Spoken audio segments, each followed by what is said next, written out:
প্রথম একজনের ছবি দেখিয়ে আপনাদের শুরু করি, যার ছবিতে মূলত সারা পশ্চিমবঙ্গ নয়, সারা ভারতবর্ষের মানুষ যাকে চিনতেন।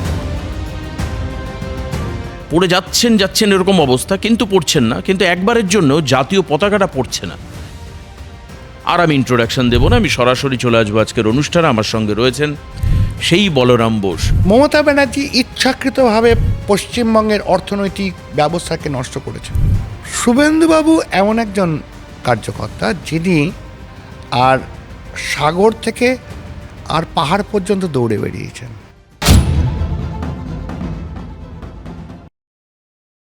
জীবনে বহু পডকাস্ট করেছি,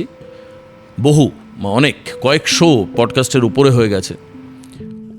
প্রত্যেকের প্রোগ্রামে আমি ইন্ট্রোডাকশন দিয়ে শুরু করেছি, কিন্তু আজকে প্রথম একজনের ছবি দেখিয়ে আপনাদের শুরু করি, যার ছবিতে মূলত সারা পশ্চিমবঙ্গ নয়, সারা ভারতবর্ষের মানুষ যাকে চিনতেন। এই হচ্ছে তার ছবি। আর এরপর আরেকটা ভিডিওগ্রাফি দেখাই, যেখানে দেখা যাচ্ছে যে তুমুলভাবে জলকামান চলছে, পুলিশি ব্যারিকেড, তার মধ্যে তেরঙ্গা জাতীয় পতাকা হাতে গৈরিক বসনধারী এক ব্যক্তি দাঁড়িয়ে রয়েছেন। প্রায় পড়ে যাওয়ার মতো অবস্থা হচ্ছে জলকামানের জলের গতিতে, জলের ফোর্সে। দুজন মানুষ তাকে ধরছেন, তিনি টাল সামলে নিচ্ছেন। পড়ে যাচ্ছেন এরকম অবস্থা, কিন্তু পড়ছেন না, কিন্তু একবারের জন্য জাতীয় পতাকাটা পড়ছে না।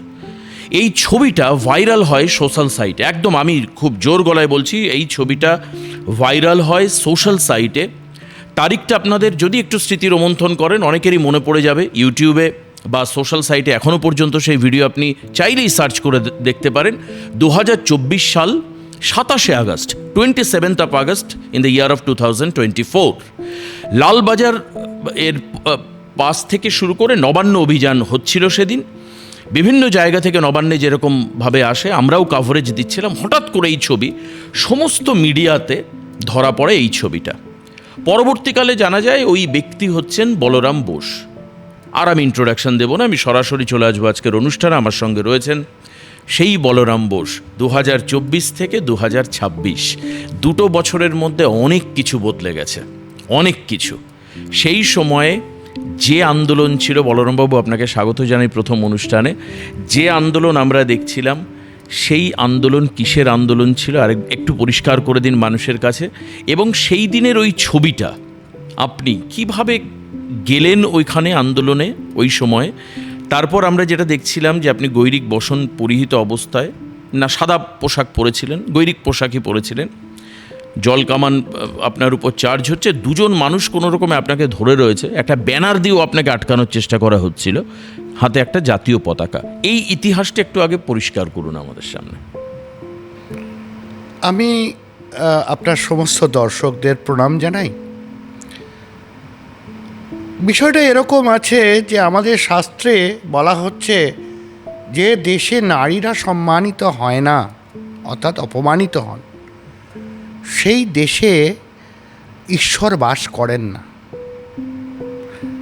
ফলে আপনারা দেখেছেন যে বিগত বছরগুলোয় দেব বর্জিত বাংলা, অর্থাৎ বাংলা থেকে দেব আশীর্বাদ উঠে গেছিল। পরপর মানে পার্ক স্ট্রিট থেকে আরম্ভ করে কামদনি, হাঁসখালি, পরপর এরকম প্রায় শয়ে উদাহরণ আছে। আমার পক্ষে কাগজ না পড়ে এতগুলো নাম বলা সম্ভব নয়। সেই রকমই একটা ঘটনা ঘটেছিল আরজি করে।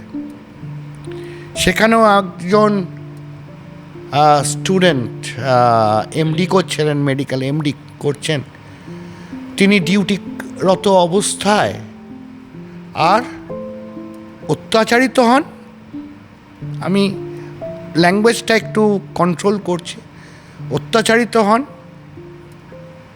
নারীর সম্ভ্রম লুট করা হয় এবং তাকে খুন করা হয়, খুন করা হয়।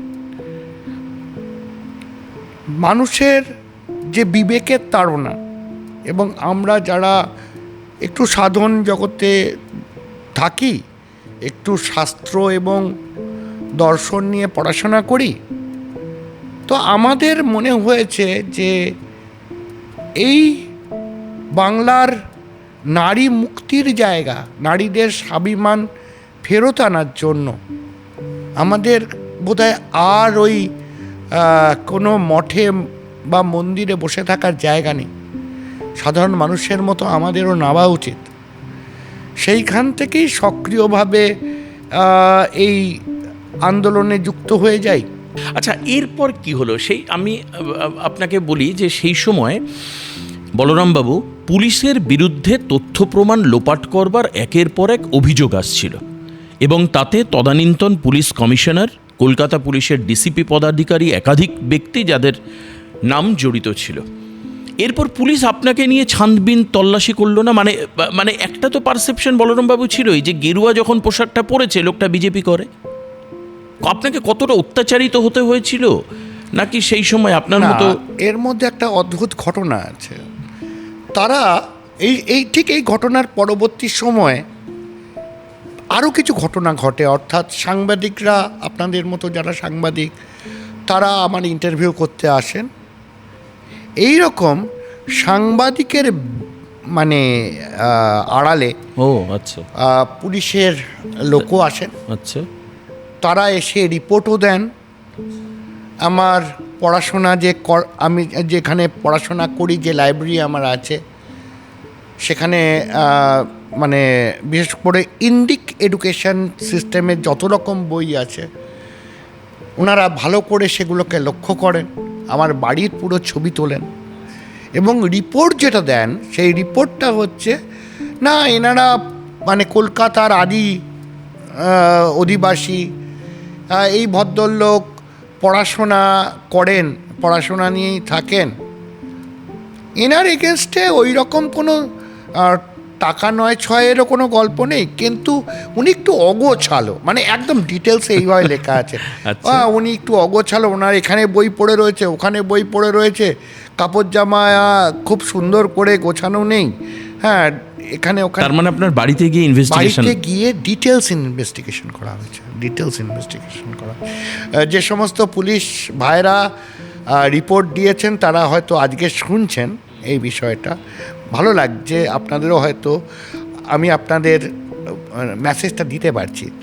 বারবার করেই বিজেপি একটা প্রচার করত এবং এই যে সনাতনী বিপদ বা পশ্চিমবঙ্গ ধ্বংস হয়ে যাওয়া বা পশ্চিমবঙ্গের অস্তিত্ব বাংলাদেশের সঙ্গে মিশে যাওয়া বা ইনসার্জেন্সি বা অনুপ্রবেশের যে কথা আপনি বলছেন, সেটা এমন একটা পর্যায়ে চলে যেত যে পুরো ডেমোগ্রাফিটাই একটা ভুল, মানে পশ্চিমবঙ্গের ডেমোগ্রাফি বদলে যেত। মানে শ্যামাপ্রসাদ মুখোপাধ্যায় যেটা করেছিলেন, এই যে পশ্চিমবঙ্গ বা সেই সময়কার যারা হিন্দু মহাসভায় উনি একাই ছিলেন, বাদবাকিরা সবাই মিলে যেটা করেছিলেন সেটা মিথ্যা প্রমাণিত হতো।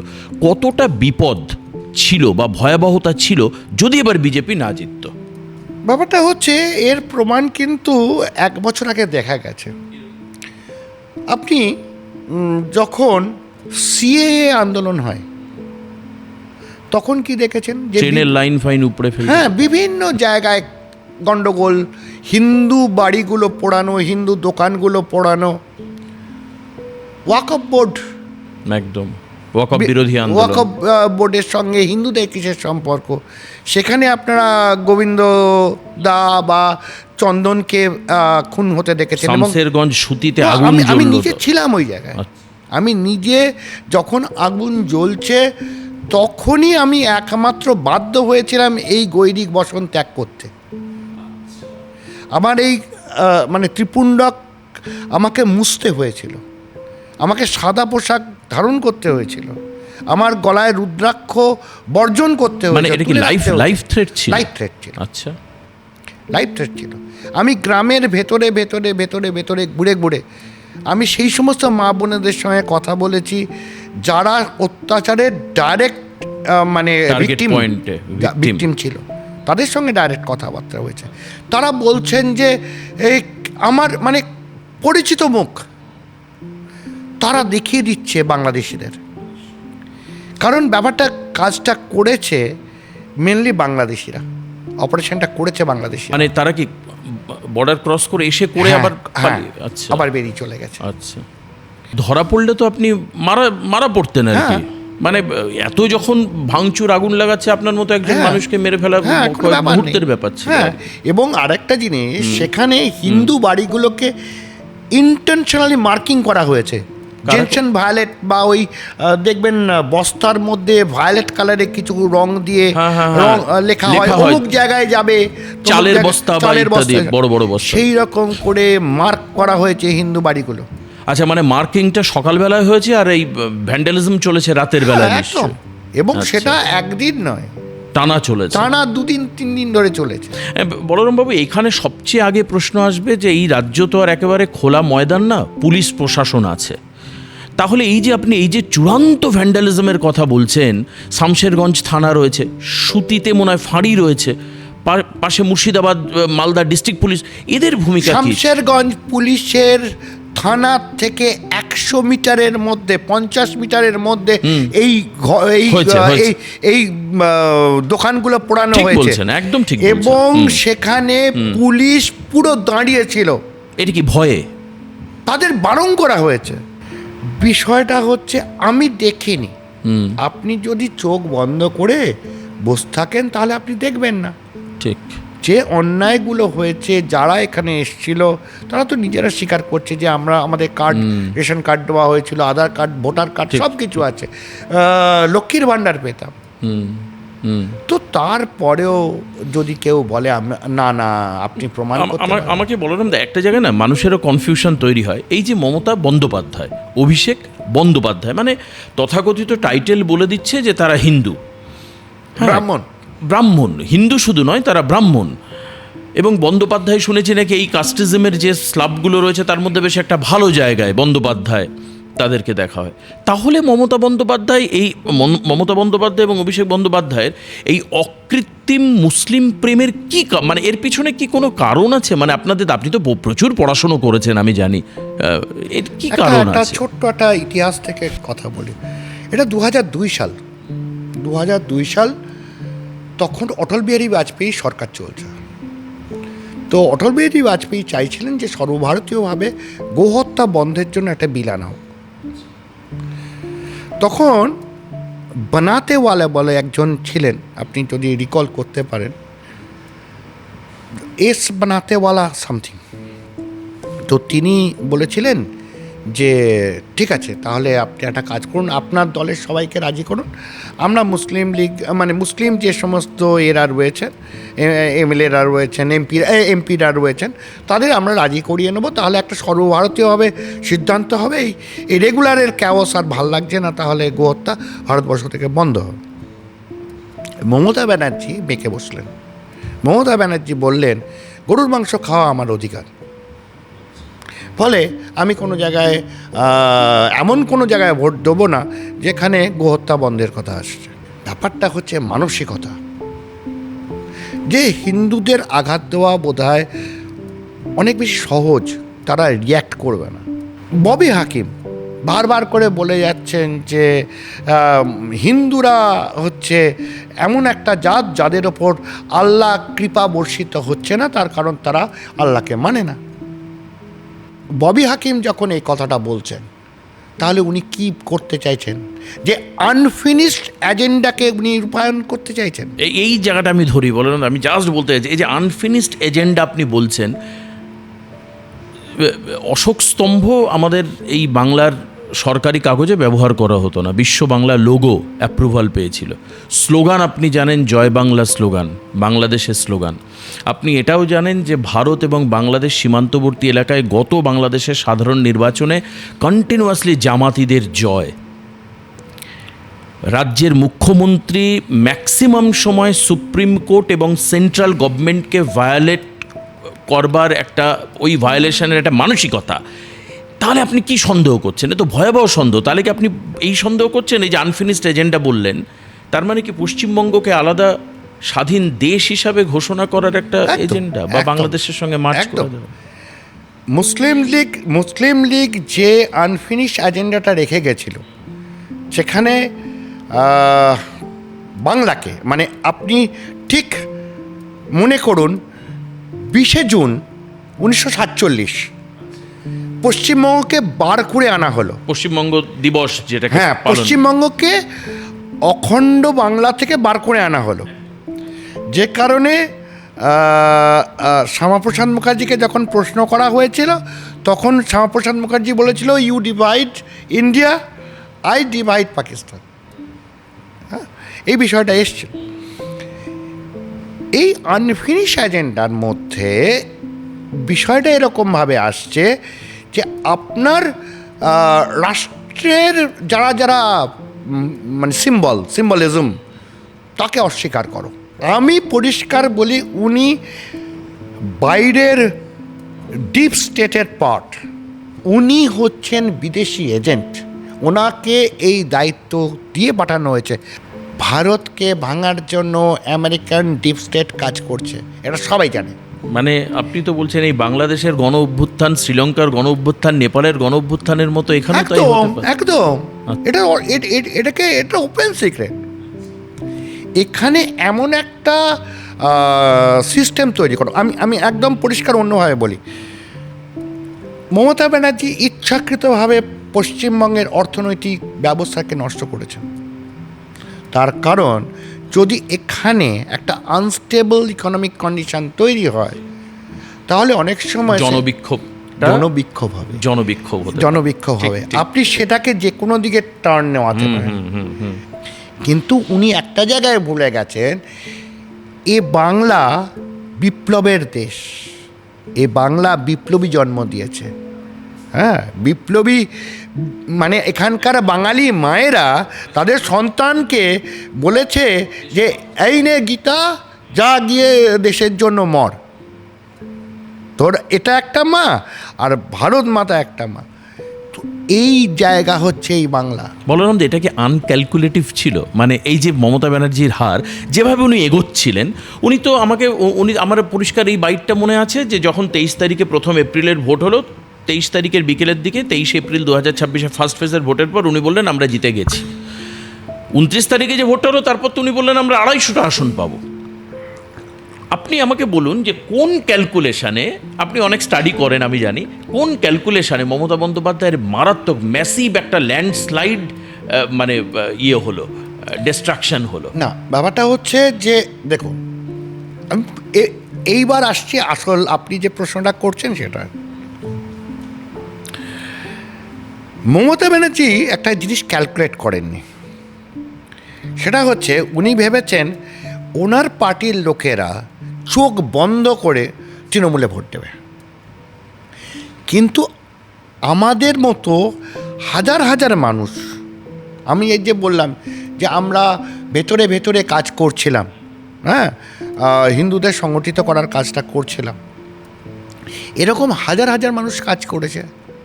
আমাদের সঙ্গে তৃণমূলের লোকেদেরও কথা হয়েছে, তারা পরিষ্কার বলেছে দাদা তোমরা চলে যাও, যা করার ভোটের দিন আমরা করে দেবো, এরকম বলেছে, এই কথা বলেছে। আচ্ছা, না হলে এই রাগটা কেন ছিল তাহলে? এটা কি শুধুমাত্র অভিষেকের দাদাগিরি? হিন্দুদের উপর আক্রমণ। আচ্ছা, আপনি যখন জাতিসত্তার উপর আক্রমণ করে দেবেন না, তখন হয়তো সে দাঁত কিড়মিড় করবে, সে কিছু বলতে পারবে না। তার কারণ সে যদি বলে সে মার্ডার হয়ে যাবে বা এক ঘরে হয়ে যাবে, তার অর্থনৈতিক ব্যবস্থা ভেঙে পড়বে। খালি দাঁত কিড়মিড় করেছে, আর তার কারণ যখনই সে বাড়িতে যাচ্ছে, তার বাবা, তার মা, তার বউ, তার বাচ্চা তাকে তুলোধনা করছে যে তুমি এই দলটা করো, এই চোর ডাকাত ছ্যাঁচোরের দলটা করো। আপনাকে আমি ইন্ট্রোডিউস করালাম হচ্ছে এই 2024-এর 27 আগস্ট দিয়ে। আসলে মানুষ হয়তো এটা জানেন না যে বলরামবাবু কিন্তু 1992 সালের আগেও তার একটা অ্যাক্টিভ রোল ছিল, যখন 1992 সালে ওই বাবরি মসজিদ ইস্যু ছিল ওই সময়। আচ্ছা, আমি সেই ইস্যুতে আসছি না, আমাকে খুব ইন্টারেস্টিং দুটো বিষয় আমাকে একটু বলবেন। একটা হচ্ছে যে শ্রমিক ভট্টাচার্য, বিজেপি সভাপতি স্টেটের, তিনি কিসের উপর বেস করে বলতেন, কোন ক্যালকুলেশনে বলতেন যে এবার মানে দুনিয়া রসাতলে গেলেও মমতা ব্যানার্জির পতনকেও আটকাতে পারবে না? এর ক্যালকুলেশন কি আপনাদের? আমি আপনাকে বলছি, আপনি আমার বছর দেড়েক আগে যে পডকাস্টগুলো আছে সেগুলো তুলে দেখবেন, সেগুলো আমরা একই কথা বলেছি। তার কারণ আছে, তার কারণ যারা জমিতে কাজ করে না, তারা জমির ফিড অনেক ভালো পায়, তারা ঘাসের গন্ধ পায়, শিশিরের গন্ধ পায়। হ্যাঁ, মানুষ চুপ করে গেছে, পরিষ্কার আমাদের বলেছে দাদা তোমরা যাও, বাদ বাকি আমরা বুঝে নেব। একটা পার্সেন্টেজ আপনার ক্যালকুলেশনে বলুন, যেহেতু আপনি মাটির ঘাসের গন্ধে নিয়ে কাজ করেছেন, হিন্দু ভোট কতটা কনসলিডেট হয়েছে এবং তার জন্য মমতা ব্যানার্জির ধর্ণা মঞ্চের ওই বক্তব্য কি দায়ী, যে একটা সম্প্রদায়কে খেপিয়ে দিলে তারা কয়েক মিনিটের একদম, মধ্যে? একদম, কারণ ব্যাপারটা হচ্ছে আপনি যখন হিন্দুদের ধাক্কা মারতে মারতে দেওয়ালে ঠেকিয়ে দেবেন না, একটা বেড়ালেরও নিয়ম হচ্ছে যে সে কিন্তু লাস্ট টাইমে একটা ঝাঁপ দেবে আপনার দিকে, আছড়ে আপনাকে করে দেবে। আর হিন্দুরা তো একটা জীবন্ত জনগোষ্ঠী, তারা তো রিয়্যাক্ট করবেই। ভারতীয় জনতা পার্টি বোঝাতে পেরেছিল যে আমরাই প্রপার অল্টারনেটিভ, আমাদের কাছে সেই নেতৃত্ব আসে। বলরামবাবু, আমরা তো প্রায় অনুষ্ঠানের শেষের দিকে, কিন্তু একটা জায়গায় উল্লেখ না করলে হয় না। এর মধ্যেই বড়বাজার, আপনার বাগবাজার এলাকায় আপনি আরও অনেক কর্মকাণ্ডের সঙ্গে যুক্ত রয়েছেন। আপনি গঙ্গা দূষণ মুক্তের ক্ষেত্রে যুক্ত রয়েছেন। আরেকটা ছবি যেটা দেখাতে চাইব, যে শুভেন্দু অধিকারী, রাজ্যের বর্তমান মুখ্যমন্ত্রী, তিনি আপনাকে যথেষ্ট শ্রদ্ধা করেন, সমীহ করেন। এর কারণটা কি? বা আপনি কি নিজে জানতেন যে শুভেন্দু অধিকারী মুখ্যমন্ত্রী হতে চলেছেন? আপনার প্রেডিকশন কী ছিল? আমাদের একটা প্রেডিকশন ছিল, তার কারণ হচ্ছে দেখুন, শুভেন্দুবাবু এমন একজন কার্যকর্তা যিনি আর সাগর থেকে আর পাহাড় পর্যন্ত দৌড়ে বেরিয়েছেন, দৌড়ে সবাই বেরিয়েছেন, কিন্তু ওনার মুখটা সবাই ভালোবাসে, ওনার কার্য পদ্ধতি মানুষ ভালোবাসে। তার মানে অন্যজনকে ভালোবাসে না, আমি এই কথা বলছি না, এর দৃশ্যতা আমার নেই। বিষয় হচ্ছে উনি খুব ভালো কমিউনিকেট করেন মানুষের সঙ্গে। অনেক অনেক ধন্যবাদ বলরাম দা, অসাধারণ। মানে এই যে কিছুক্ষণ কথা বললাম, এতে একটা অদ্ভুত রকম সন্তুষ্টি বলবো না, আমি বলবো একটা প্রশান্তি আসে আপনাদের মতো মানুষের সঙ্গে। হয়তো এই জন্যই আপনারা এত গ্রাসরুট লেভেলের মানুষের সঙ্গে মিশতে পারেন, কমিউনিকেট করতে পারেন এবং হাওয়াটা বুঝতে পারেন, মাটির গন্ধ থেকে ঘাসের গন্ধ জানতে পারেন। আর এই জন্যেই হয়তো মানে এই সমস্ত মানুষদের উপর ভর করেই হয়তোবা রাজনৈতিক দল বিজেপি স্বপ্ন দেখতে পারে যে আগামী দিনে হয়তো একটা অন্য কিছু হতে চলেছে। আমি সেটা এই কারণের জন্যই বলছি যে একটা নতুন পরিবর্তন হয়তো হতে পারে ভারতে। তো যাই হোক, সেটা আমরা অবশ্যই সময় আসলে সেটা সময় বলবে, কিন্তু অবশ্যই পশ্চিমবঙ্গের প্রেক্ষিতে তো অবশ্যই এখন বিজেপিকে সাধারণ মানুষের হয়ে কাজ করতে হবে, করে দেখাতে হবে, কিন্তু পিছনে বলরাম বোসের মতো মানুষেরা ডেফিনেটলি থাকবে। অনেক অনেক ধন্যবাদ আমাদের সঙ্গে থাকবার জন্য, উপস্থিত হওয়ার জন্য। নমস্কার।